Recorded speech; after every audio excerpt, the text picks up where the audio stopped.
તો બધાને હર હર મહાદેવ, જય મહારાજ। હું મારો ઇન્ટ્રોડક્શન આપી દઉં। હું નડિયાદ શહેરથી છું, એક હાઉસવાઈફ જે પોતાના સપના પૂરા કરવા માંગે છે। હું બહુ ભણેલી નથી, બહાર જોબ કરી શકું નહીં, કેમ કે મારે બે નાના ટ્વિન્સ બાળકો છે અને બાળકો સાચવવા ઘરના કામમાં એટલી વ્યસ્ત થઈ ગઈ છું કે મારા સપના પણ શાયદ હું ભૂલી ગઈ છું।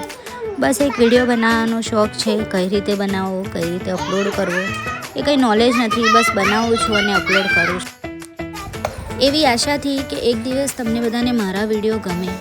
જો તમે મારા વિડીયો વધારેમાં વધારે લાઈક, બેલ આઇકન દબાઈને સબસ્ક્રાઈબ કરશો તો મને મોટિવેશન મળશે, તો હું આગળ વધારે વિડીયો બનાવી શકીશ। પણ મારા જેવી ઘણી એવી હાઉસવાઈફ હશે જે પોતાના ઘરની જવાબદારીમાં પોતાના સપના પૂરા નથી કરી શકતી। તમારા બધાના સપોર્ટથી મને પણ એવી ઉમ્મીદ મળે કે હું ઘરે બેઠા પણ મારા સપના પૂરા કરી શકું યુટ્યુબના માધ્યમથી। સો પ્લીઝ મારી ચેનલને બેલ આઇકન દબાઈને સબસ્ક્રાઈબ, લાઈક એન્ડ શેર કરો અને મને સપોર્ટ કરો। હર હર મહાદેવ, જય મહારાજ।